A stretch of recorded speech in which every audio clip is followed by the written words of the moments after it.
it would seem that this was a terrorist attack. It bears the hallmarks of an ISIS-style terrorist attack. You've had to do your homework about ISIS because you've played an ISIS combatant on TV, right? In a drama series. Yeah, I have.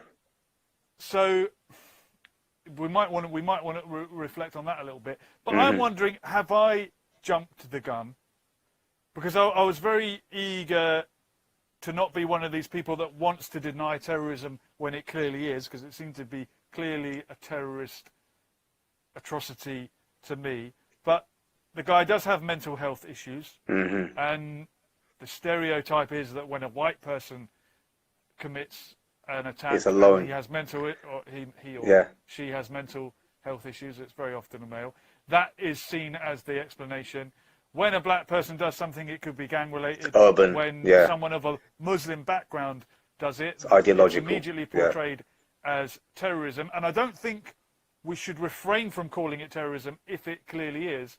But this gentleman, terrorist, murderer, whoever he is, has had mental health issues. He also has a cross or a crucifix tattoo, and there are stories of him converting to Christianity, as well as his links to or MI5 said they had evidence that he intended to travel to Syria to fight for ISIS. So to me, it sounds like he's a completely mixed up guy with an identity crisis, and in the end, he may have been brainwashed by an ISIS-style mentality just because what he's done resembles this pattern. But I think he's an unstable person that could have done a violent atrocity in the name of almost anything. Yeah. But what are your thoughts? Am I reading too much into this? Should we just see it for what I think what you said is absolutely right, and the problem is a problem of categories, and that is what you've highlighted is the problem with trying to categorize these things, because when is it ever a purely ideologically driven act, and when is it a combination of ideology and also an unstable, psychology, and also maybe the under the influence and stuff like that? To what degree are you able to tell what the factors are? Like, there's so many variables that will go into someone doing something as ridiculous as what he did. So many times terrorists will also be people who have an unstable psychology, to be susceptible to that kind of ideology anyway. So it's a problem of categories. And so, yes, it is terrorist, but it's also a reflection of, it's a mental health issue. It's both. Why can't it be both? Yes. I think it should be. And the problem with calling it terrorism is that the implication therefore is, the root must be ideological. And if we can, that's it. That's the full explanation. And of course it never is. Life isn't as simple as that. It would be lovely to just categorize crimes. That's mental health. That's ideology. That's terrorism. That's drugs and gang warfare. Like, people do all kinds of things for a multitude of facets. Some of the reasons why they might be motivated to do some things, they might not even be aware of. He might not even be aware of how vulnerable he was when he started, buying into all the anti-West ideology that would drive him to have contempt for people in England, or whatever drove him to do it. So it's a problem. To me, it's a problem of categories, and the reason why we do it is because, number one, it's simple, but it's also easy for journalists to get their head around, to brand something. That's it. That's terrorism. You know what terrorism, right? You think of Taliban, ISIS, 9/11. Cool. We'll just push that agenda. It's like genres. It's like trying to pitch a film. Okay, but is it a thriller? Is it a horror? Is it a romantic comedy? Same thing with crime, except when we're talking about stuff like this, it's not a simple diagnosis. So I think you're right. Wow. Fayez, you've made a lot of really good points there. I think you're absolutely right. We want one label for something. It could be a terrorist attack and be a mental health issue. It could be many things. And this is my primary criticism of someone who, like your mate, I don't know why I call him your mate, like, of someone like Tommy Robinson, for example. Yes. Beyond everything, yeah, he's controversial, whatever. I'm not going to go into it. But the primary criticism of him is that he thinks everything, every single thing, some of valid criticisms he has of minorities in Luton, where he grew up, some really valid gripes he's got, but he attributes everything to ideology. Everything's ideology. It's all ideology, and it just doesn't work like that, man. We don't do everything we do. And this might be a shock to him. Even brown people don't do everything we do because of an ideology. It's a multitude of factors. It could be psychological. It's cultural. It's because you've got, unchanneled male aggression, or you're just a twat, maybe. Like, yes. There's so many things that go into why these factions form, and the fact that they say we're ideology driven isn't even a good enough reason to believe them. It's complicated, but yeah, I'm just agreeing with what you're saying and trying to expand on it. I think it's a multitude of things. No, yeah, absolutely. And I forgot that you also studied criminology, so maybe that will bring something to the table as well. A comment left on one of the previous videos we did on this subject said, this was not a terrorist attack, it was a anti-white hate crime. Okay, probably that as well. It might have been that. I think the person just wanted to mention the word white in their argument. And they want it, yes. By the way, someone is wanting to say something. H4T, you can say something. That's what the comments are for. Yeah. You can say whatever you want. He mentioned earlier on, was it not rational to hold an anti-Western ideology? I think we missed that subject. Is it not logical to be anti-West because the West is so decadent and they hate our freedom? I mean, you could ask. I mean, that's a loaded question. Is it not logical? Yes, you can. I could play devil's advocate and formulate a rationale. But you can also do the same with for fascists, for Nazis. You could do the same thing. There is a logic that they subscribe to. They subscribe to a logic. I know what they rehash the same justification. So yeah, of course. Yeah, you can have a justification for almost anything, I think. Exactly. And we can disagree about the same facts. 100%. Very often the debate is not about what happened; it's about whether or not what happened was justified. Mm-hmm. So let's have a look. I'll have another little look at the article. Also to throw into the mix, I guess you could call it an unfortunate coincidence or factor that it was 3 gay men that were killed. So that community I didn't know that. Okay. That community will also feel hard hit at the moment, but I don't think the terrorists would have had enough knowledge to target these individuals for it seems unlikely, their sexuality, but it is what it is. And I was reminded of the Las Vegas shooting, which of course happened at a gay nightclub, Pulse, and the perpetrator there, shortly after the atrocity, he pledged his allegiance to ISIS. I hope are you hearing me clearly, Fayez? Some people are saying that I'm not. Yeah, I am, absolutely. Okay, well hopefully we can all turn our volume up and we'll hear me. Yeah. So yeah, I think the identity crisis, the idea that we hate in other people what we see in ourselves. Someone last night was saying when we fight, we pick on difference. And if I'm a white guy and someone's a black guy, I'm going to pick on that.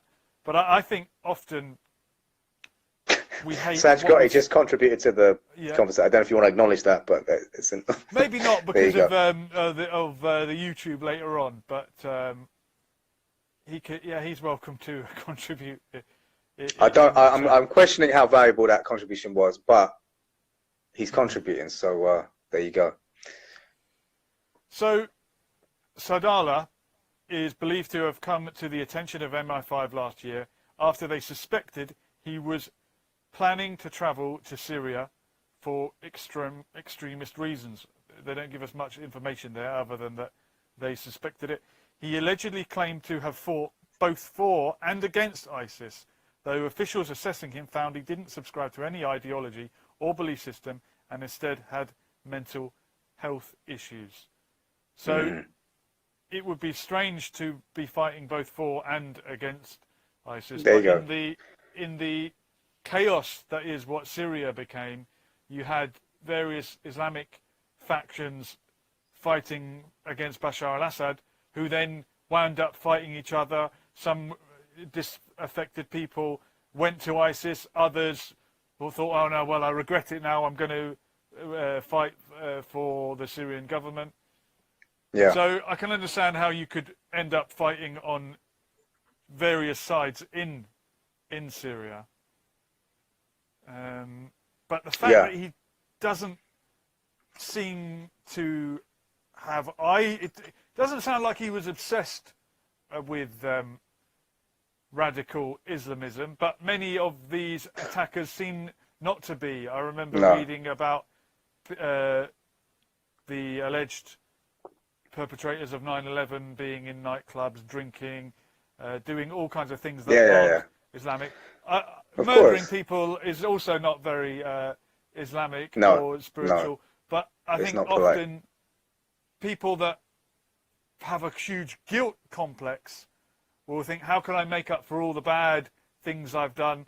Well, if I'm a martyr, I go straight to heaven, and this is almost like some kind of sacrifice.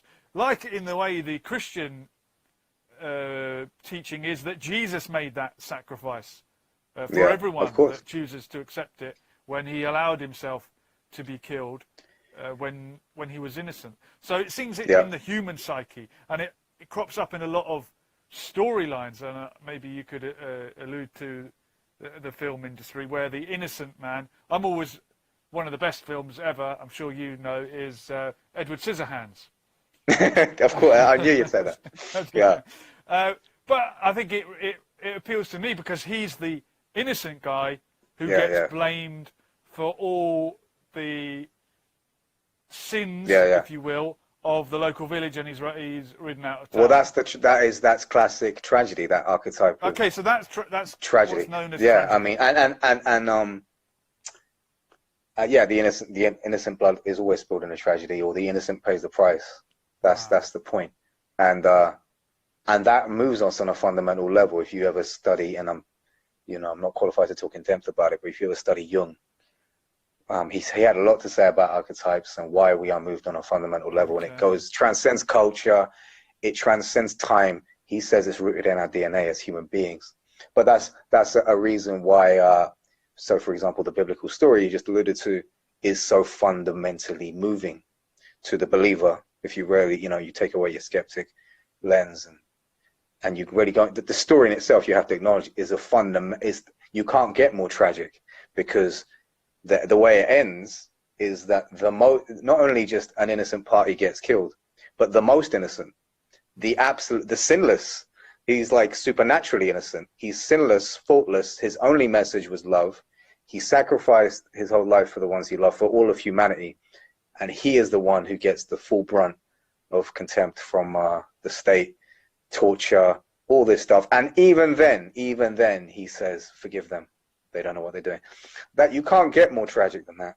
And it rocks us to some fundamental degree. Wow. Just to entertain that. And so that idea that, of course, to a Christian, he's the only one who would be qualified to claim that he has made the ultimate sacrifice, because he's the monist. He deserved no penalty, and he got the gravest penalty.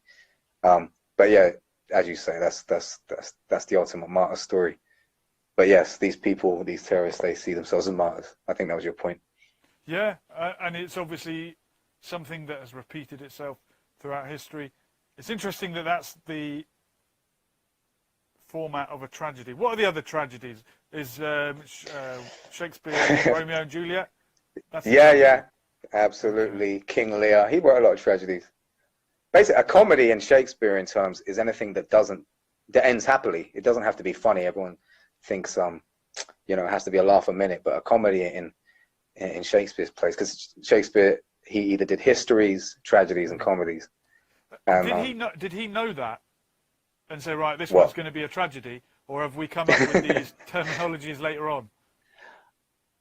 Broadly, I'm sure he did. because broadly speaking, they all followed, they all served different functions, like his histories. He was making out. I mean, I guess he was making commentaries in all of his plays, but when he was following a sovereign or making some societal point, following a historical figure, he was really going in on the politics. Comedies were light-hearted, and tragedies were definitely, which I mean, pretty. Titus Andronicus or King Lear is gruesome. It's horrible. They're very distinct genres, is what I'm saying, that he wrote. So I'm sure he was aware. Yeah, nice. And which Shakespeare play is it that the Lion King ripped off? It's I believe Hamlet. Was it Hamlet?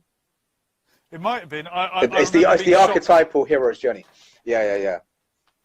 Is that what they say? I don't know. To learn that it was based on.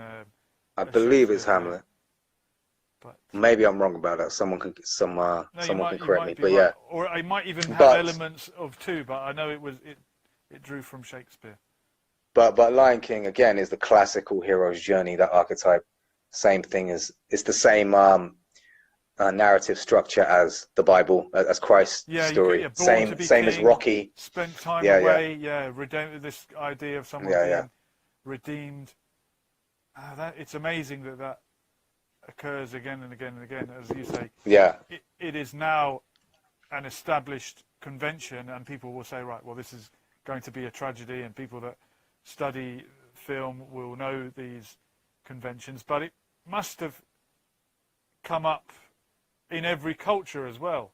Well, that's what Jung would say. Jung would say that it transcends culture. It's inscripted on our very human, and our DNA, the very makeup of us on a human level. The archetypes. Transcends culture. That's a suggestion that it is innate, right? That it would be. That's what he would say. Happen, everywhere. It's rooted in the universal consciousness, is what he would say. But wow. Yeah, that's an interesting idea, which is human nature. Yeah. And the idea of the hive mind that we might refer to in more contemporary terms, but this idea that we have, there's an aspect. Yeah, the idea that there's an aspect of our psychology that we all share. Beyond the personal, beyond the my name is Fayez, your name is Jules, you're beyond, and even beyond the subconscious, which is the stuff that's driving us, that we don't detect, our childhood, our traumas, our memories. Even beyond that, there's a universal consciousness that we are all part of, and we are all what's the term drops I'm in this looking ocean. For? Something resonance. I don't know. There's a term in psychology where experiments, I think, done on. It was something like they gave rats a task to perform, and as soon as those rats had mastered it, rats anywhere in the world became good at that task. I've heard it. Okay, that's interesting. They must have read about it online, I suppose. And there's a term for it. You're saying something resonant. It's something resonant. I know. I'm. That's really interesting. Yeah. Gonna try to do this off the cuff. Is this how your conversations usually go? They kind of meander. We're talking about archetypes and stuff now. Like, is that okay? This is better than usual. What would happen usually? Well, Saj is saying, shall I read this comment? Yeah, Shakespeare said it best. You're either, it's a wrong you're. Wrong there, you're, but, yes. Yeah. Either as straight as an arrow or as bent as a lamppost that's been hit by an African driver. Choose wisely. I don't believe Shakespeare made reference to African drivers or lampposts. But no. But Othello was black. Let's just well, there you go. Othello was black. So was Aaron in Titus Andronicus, an underrated character in Shakespeare's work, because he was a vicious villain, but very, very. I've never played him, but very fun monologues that he's got. Just really, vicious and bloodthirsty. Very mean. Shakespeare, I've not studied Shakespeare enough, but his plays seem very vibrant, very multicultural, even. Yeah. And we tend to think that England 300, 400 years ago, when was he around? 1700s? Would have been very monolithic. monocultural, but it wouldn't have been. We would have been interacting with other parts of the world, and there would have been people of different races in the British Isles at that time. Definitely. Certainly. He's one thing you can never say about Shakespeare is that he's underrated, but he was good because everyone talks about Shakespeare. He's very celebrated, but he is good. I wonder if we could be taught him in a better way, or do we have an aversion to? I mean, perhaps maybe he's really popular, but there's a stereotype in my mind that what Shakespeare, because it's forced upon you at a young age, maybe when you're too young to understand these themes. Yeah. Well, also the other thing, but this is the thing that the English curriculum might miss, is that Shakespeare never wrote plays to be read and studied. He wrote them. He wrote plays. Meaning he wrote things to be watched. For the script was for actors.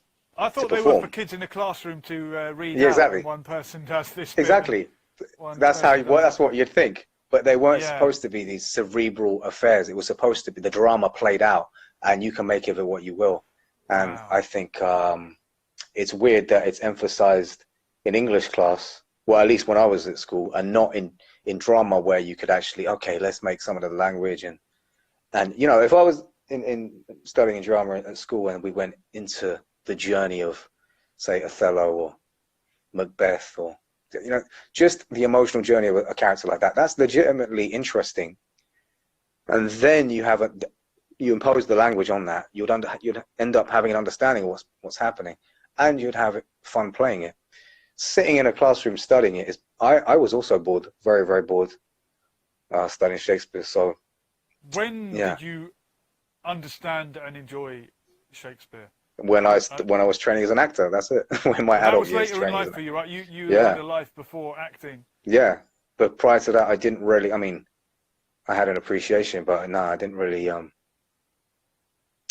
enjoy Shakespeare properly until I trained to be an actor. Macy Wythe is laughing. I wonder what she's laughing at. Oh, they're old friends, I think. So, okay. Get Fires back in. Yeah, no, you're still there. Am I buffering? Was I buffering? You were buffering a little bit. We don't need to take a third substitute. Yeah. Yeah. Well, look, I'm really, really enjoying the fact that you've come on here. I hope that that we can do this again. I get Fayez's approval. So she's a loyal fan. So I'm taking that to heart. I take that. Thank you for the encouragement. Right, Fayez, how many of these a night do you want to do? Hey man, drop me a message when. Right now, my schedule is all over the place. This week, at least Thursday, Friday, I'm filming a short film. Brilliant. Maybe next. I can.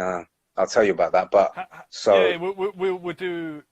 Maybe we'll do a whole stream on that. Just to ask you, how was life as an actor under the lockdown? Were you able to do things online? Did everything go on? Well, that's the thing. That's the thing. I'm in a fortunate position in that I live with other creatives. I live with a filmmaker. I live with 3 actors, and so we got our stuff together. I put our minds together. And I've already filmed a short film with one of my acting housemates. Her name's Nina.